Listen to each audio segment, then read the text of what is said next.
Hey, Anton here from GT Canada. Today we're going to be fixing my rear brake, and as you just heard, it sounds like crap, and that's because my rotor's been sticking and now it's metal on metal. We're going to pull it off. I got a new caliper from the wrecker. I'm going to just swap that out.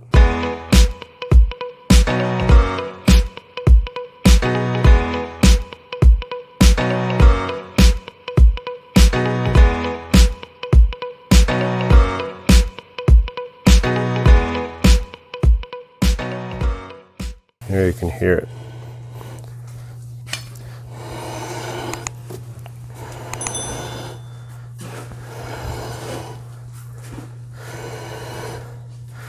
Sounds very awful. Now before we take the wheel off, you can see that there's a ton of brake dust all over this wheel. So that's the first indicator that something's not quite right. To get that rear parking brake cable off, you actually have to go inside the car. So we're looking at the brake pedal, and just inside there, you can see that's the cable for the brake lever. So when you push the brake lever, that moves. But what you want to do is clamp some vice grips or some pliers on there. If you pull down on that, it's actually spring loaded. So when you pull down, that'll release a ton of tension on the back end. So you will need an extra person to help you with this. But once you do that, that rear brake lever will just come right off. So once the brake lever is off there, you need to get this clip off. And to do that, what I did was just pulled on it and then used a pry bar to push these tabs down. There's 3 of them. And then after you push them all down, then that'll just be loose and it'll just pull straight out and come off. Here's a good shot of that so you know what you're looking at here. It just pokes through and then these prongs stick out so that it can't pull back. So now that that's all off, I'm going to loosen my actual brake hose. So I just want to crack it. This is a 16 millimeter wrench. I just want it loose so that once I get the caliper off, it's going to just be able to come completely off. And then with that loose, you're going to remove this bolt and this bolt, and then the whole thing will slide right off. Now these are 13 millimeter wrenches, and you can see this one is going to come loose, no problem. So I'll be able to pull that one right off. But this bottom guy, you'll notice here, do you see that's turning with it? So you need to watch that this is not turning as part of this. So you might have to hold that with a wrench to get it loose, but once you come loose, you'll hopefully be able to just turn it out even with your fingers. You need to take them completely out like that and like this. You take them both out, and then this should be able to lift right off. You might need to pry it.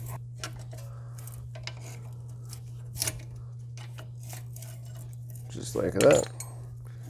And I get the new one prepared before I take this line all the way off, because I want to fill it with the brake fluid before I take this off, so the swap will be easy and then it'll be quicker to get the air out. If you got a small funnel, you can try using that. Since I don't, I'm going to show you my skills. Look at that. Now you want to be careful with this because it will eat paint. So if you get it all over the side of your car, it'll eat the paint off of it and you'll end up getting rust spots. So you want to just be careful. Make sure you don't contaminate it with your dirty fingers. Just working it around so that the air bubbles will work their way up to the top and the oil will make its way in. So normally if you didn't do this step, you would be sitting here pumping your brake pedal a bunch of times. We're still probably going to have to pump our brake pedal, but not as many times as we would otherwise. What I'm going to do, I'm going to just set this right here so that it's still there facing up, otherwise everything will drip out.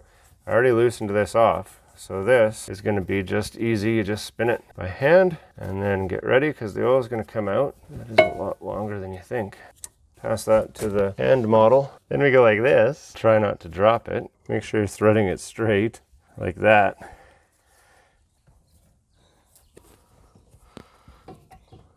So after you get there, then you can get your bolts that hold it in. We're just going to do them finger tight for now, because we want to make sure our e-brake cable is going on okay. For that, we're going to use our assistant if we have to. So that's in, it's floating, it's loose. We got our e-brake cable, which I just tucked up behind there. So we're going to leave the bottom bolt out so that this can tip up like this. That'll allow us to hook our e-brake cable on like that. And then if you're real lucky, you'll be able to pull it. If you're not real lucky, We'll do that trick that we did earlier, having our lovely assistant. And if you don't have a lovely assistant, you can use just some random dude. They're gonna pull that cable on the inside to give us the slack we need to be able to do this. Okay, so you see, with that cable down like that, this allows it to go like that, and then it'll pop right in. Just like that. And it just slides right in. Super easy. No messing about. Now we're gonna just tighten everything back up, and then I will have to do a quick bleed on the brake system, and then we want to make sure that this is tight as well. You definitely do not want that to come out. So what I'm going to do now, I'm going to pump the brake and make sure that the pads seat nicely against the rotor. And you can get a helper to do that, or you can just go do it yourself. Now remember, when you're doing this properly, you're going to replace this rotor, or you're going to get it machined at least so that it's smooth. This will chew through the brake pad on here very quickly by doing it this way. I know that, and I'm going to buy some new rotors. I'm probably going to go for some cross-drilled aftermarket ones just because I can. While you're here, you should also do a quick look through the car to see if anything back here is loose. For example, I noticed that my rear sway bar link has broken off, so I'll be doing that in an upcoming video, obviously. So stick around for that. While you got some time, check out the other videos, what work I've done on this car, because this is a piece of junk and lots of things are broken on it. So I get lots of content. Also, check out some of our other $500 car challenges and our car stories for a little bit more entertaining content, not just how to fix your piece of junk Ford.